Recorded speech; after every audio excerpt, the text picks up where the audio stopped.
Hi guys, तो आज बात करेंगे आईपीएल के बिज़नेस मॉडल की और आईपीएल की फ्रेंचाइजीज़ और बीसीसीआई कैसे पैसे कमाती है उस बारे में। तो हम इंडियंस में शुरू से ही क्रिकेट के लिए क्रेज़ है, तो इसी क्रेज़ को देखते हुए ललित मोदी ने इंट्रोड्यूस किया आईपीएल का कॉन्सेप्ट। और अगर इसे ध्यान से देखेंगे तो ये है यूरोपियन कंट्रीज़ में जो फुटबॉल लीग्स होती है उससे मिलता जुलता। तो जैसे ही आईपीएल शुरू हुआ उससे कोई टाइम नहीं लगा फेमस होने में और ये हम सबके बीच में फेमस हो गया था। तो अब बात करते हैं अर्निंग के पहले सोर्स की, जो कि है सबसे बड़ा सोर्स मीडिया राइट्स।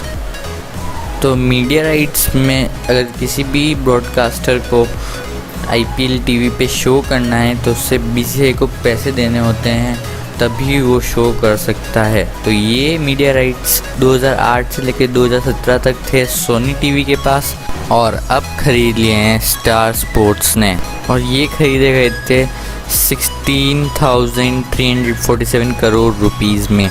तो और ये अगर हम कंपेयर करें सोनी टीवी की रेट से तो ये 4 टाइम्स ज़्यादा पर ईयर में। तो ये जो पैसे होते हैं उसमें से बीसीसीआई अपना हिस्सा रख के टीम ओनर्स में इसको डिस्ट्रीब्यूट कर देती है। तो अगले सोर्स की तरफ चलते हैं। तो अगला सोर्स है ब्रांड स्पॉन्सरशिप। तो आप जर्सीज देख सकते हैं टीम्स की, तो यहाँ पे आपको वेरियस कंपनीज दिखेगी जिन्होंने इन टीम्स को स्पॉन्सर किया है। तो अब आपको एक लिस्ट दिखाता हूँ जिसमें इस साल की स्पॉन्सरशिप्स क्या क्या हैं वो आप देख सकते हैं जर्सीज पे जो आपको दिखने वाली है। और एक लिस्ट और दिखाता हूँ जिसमें आपको पता लगेगा कौन कौन सी टीम्स इन कंपनीज से एसोसिएटेड है, मतलब स्पॉन्सर्ड हैं। तो आपको ये लिस्ट पढ़नी है तो पॉज करके आप पढ़ सकते हैं। तो अगले इनकम के सोर्स की तरफ बढ़ते हैं, तो वो है टिकट सेल्स। तो जो भी टीम जिस ग्राउंड पे मैचेस होस्ट करती है तो उसका जो टिकट का रेवेन्यू होता है उसको 20% उस स्टेडियम के एसोसिएशन को देना पड़ता है। अगला है टाइटल स्पॉन्सरशिप, इससे भी जो पैसे आते हैं उसका आधा सब टीम्स में बढ़ जाता है। तो अगला है प्राइज़ मनी। प्राइज़ मनी सबसे छोटा अर्निंग सोर्स होता है आईपीएल टीम्स के लिए, क्योंकि ये सिर्फ 2 टीम्स को मिलता है और जो टीम्स जीतती है और रनर अप रहती है उसमें भी प्लेयर्स को बढ़ जाता है। तो अगला सोर्स आता है प्लेयर्स ट्रेडिंग। मान लो कोई टीम किसी प्लेयर्स को ऑक्शन में कम दाम पे ख़रीद के बाद में अगले साल ज़्यादा दाम पे बेचती है तो उससे भी फ़ायदा कमा सकती है, और मर्चेंडाइज सेल्स भी होती है उससे भी पैसे कमाती है। तो ये तो आईपीएल टीम्स की अर्निंग सोर्सेज हो गई। पर अब देखते हैं एक्सपेंसेस।